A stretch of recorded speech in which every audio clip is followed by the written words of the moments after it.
मेरा नाम अभय है। आज जब मैं घर में पहुंचा तो देखा कि मेरी बीवी बैठी हुई रो रही है। मैंने पूछा क्या हुआ, आंखें क्यों लाल कर रखी हैं, सब ठीक तो है ना। मेरी बीवी ने पड़ोसियों के घर की तरफ इशारा करते हुए कहा कि उस कमीने ने अपनी बीवी के कहने पर उस बूढ़ी माँ को आज फिर मारा है। वह फिर हिचकियों से रोने लगी। तुम्हें क्या, वो उसकी माँ है, तुम्हारी नहीं। बूढ़ी माँ जबान चलाती होगी, बहू के मामलात में दखल देती होगी। मैंने उसका गम हल्का करने के लिए कहा तो मेरी बीवी ने कहा, वो क्यों उनके मामलात में दखल देंगी। बीवी ने तड़क कर जवाब दिया, आपको कुछ मालूम भी है। बेचारी वो बूढ़ी माँ को लकवा मारा हुआ है, उठने बैठने के लिए किसी के सहारे की मोहताज हैं। अटक अटक कर अपनी बात पूरी करती हैं। पहले तुमने कभी बताया नहीं कि उनको लकवा है। 1000 दफ़ा तो बताया है, मगर आपको कपड़ों के अलावा कुछ याद रहे तो ना। चलो छोड़ो, हम कर भी क्या सकते हैं। मैंने बात बदलने की कोशिश की। मेरा दिल करता है कि मैं बुढ़िया को अपने घर ले आऊं कुछ दिनों के लिए। मेरी बीवी ने कहा, क्या कहा, पागल हो गई हो, पराई मुसीबत अपने गले डालोगी। मुझे उसकी सोच पर गुस्सा आ गया। सिर्फ 5 दिन के लिए उसने मेरे गुस्से को नज़रअंदाज करते हुए कहा, शायद वो पहले से ही सब प्लान बनाए बैठी थी। नहीं नहीं, यह नामुमकिन है। और फिर वह क्यों देने लगा अपनी माँ हमको। मैंने कहा, उसकी बीवी कई दफ़ा कह चुकी है कि बुढ़िया कहीं दफ़ा तो हो नहीं सकती, कुत्ते सी जान है, मरती भी नहीं। अच्छा ये कहती है वह। मैंने बीवी का दिल रखने के लिए कहा, बस आप राजी हो जाओ और उनको अपने घर ले आओ। ये कहते हुए वह मेरे पहलू में आ बैठी और यही उसका मेरे दिल पर सबसे खतरनाक बार होता था, अपनी बात मनवाने का। अच्छा जी, अब उस बुढ़िया को लाने की जिम्मेदारी भी मुझ पर डाल रही हो, और यह तो सोचो कि तुम संभाल भी लोगी या नहीं। मैंने कहा, अपने बच्चे तो हैं नहीं, मैं भी घर में सिवाय टीवी देखने के और क्या करती हूँ। चलो वह आ जाएगी तो मेरा दिल भी बहला रहेगा।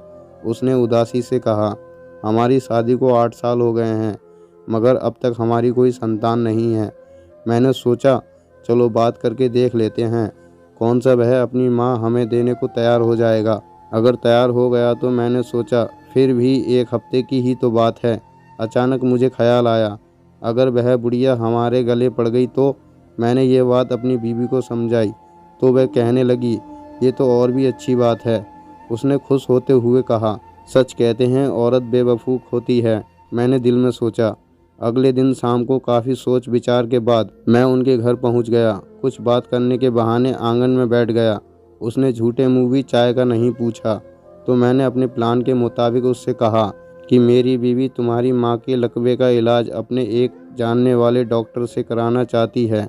यह सुनकर उसने किसी खुशी का इजहार नहीं किया। तो मैंने उससे कहा कि इसमें एक मसला ये है कि आपकी माँ को 7-8 दिन के लिए हमारे ही घर पर रहना होगा। आप चिंता ना करें, हम उनका अच्छे से ख्याल रखेंगे। यह सुनकर उसके चेहरे पर शर्मिंदगी और खुशी के मिले जुले तासुरात नज़र आ रहे थे। उसने थोड़ी सी बातचीत के बाद इजाज़त दे दी। मैंने उठते हुए कहा कि इलाज करने में 13-14 दिन भी लग सकते हैं। उसने और भी खुशी महसूस की। कहने लगा, अबे भाई, मैं तो चाहता हूँ कि मेरी माँ ठीक हो जाए, भले ही 1 महीना लग जाए। और यूं इस तरह माँ हमेशा के लिए हमारी होकर रह गई। अगले दिन वह बुढ़िया हमारे घर आ गई। बस वह बुढ़िया क्या थी, पतली सी, कमज़ोर सी, जैसे सारे ज़माने भर के गम उसी को लगे हों। आंखों के बुझते चिराग, कपकपाते होठ। सही खुराक और देखभाल न होने के कारण हालत ज़्यादा ख़राब थी। मेरी बीवी तो तन मन धन से उसकी सेवा में लगी हुई थी। उनके लिए हर चीज़ नई खरीदी गई। बिस्तर, कंबल, चादरें, कपड़े। अच्छी खुराक और सेवा से माँ के चेहरे पर रौनक आने लगी। पता ही नहीं चला कि 1 महीना कब बीत गया। पहले उसकी बीवी हर 2 दिन बाद आती रही, फिर 4 दिन का गैप हुआ, फिर हफ्ता होने लगा। माँ को वापस ले जाने की बात ना उसने की और ना हमने। दूसरे महीने में वह 1 दफ़ा आई, घर के हालात का रोना रोती रही। तीसरे महीने के बाद उसने आना ही छोड़ दिया। मैंने अपनी बीवी से कह दिया कि अब माँ तुम्हारी जिम्मेदारी बन गई है, अब तुम इनको संभालो। बीवी ने खुशी से स्वीकार कर लिया। यह 7वां महीना था कि उस व्यक्ति को उसकी बीवी ने जान से मार दिया और बाद में वह खुद भी पकड़ी गई। यूं बूढ़ी माँ हमारी ही होकर रह गई। इधर जैसे जैसे बूढ़ी माँ की तबीयत सही होने लगी और चेहरे पर रौनक मुस्कान आने लगी थी, वैसे वैसे मेरा कारोबार तरक्की करने लगा। ऐसा लगता था जैसे मुझ पर धन बरसने लगा हो। साल भर में मेरी 4 दुकानें हो चुकी थीं।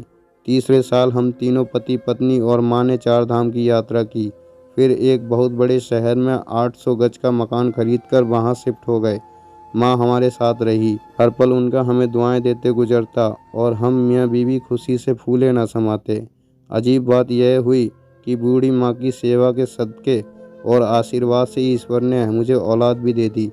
आज वे हमारे बीच नहीं है, मगर उनकी कमी बहुत ज़्यादा महसूस होती है, जैसे कोई अपना कहीं खो गया हो। हमने भी कभी उनसे उनका नाम तक नहीं पूछा था, बस उनसे जुड़ा एक दिल का रिश्ता था। जो लोग यह समझते हैं कि बूढ़े माँ बाप औलाद पर बोझ होते हैं, गलत समझते हैं। अरे माँ तो वह हस्ती है जो अपने मुंह का निवाला भी निकाल कर औलाद के मुंह में डाल देती है। खुद भूखी रह लेती है लेकिन औलाद को भूखा नहीं सोने देती। रुलाना हर किसी को आता है, हंसाना भी हर किसी को आता है। रुलाकर जो मना ले वह बाप होता है और जो रुलाकर भी खुद रो पड़े वही माँ होती है। क्यों दोस्तों, सही कहा ना मैंने? आपकी क्या राय है इस कहानी के बारे में? कमेंट करके हमें ज़रूर बताएं। वीडियो को लाइक कर दीजिए और हमारे चैनल लाइफ टाइम स्टोरीज़ को सब्सक्राइब कर लीजिए और साथ में घंटी को दबाकर ऑल पर सेट कर लीजिए ताकि आने वाली वीडियो आपको तुरंत मिले। मुझे दीजिए अगली वीडियो तक इजाज़त। तब तक के लिए धन्यवाद।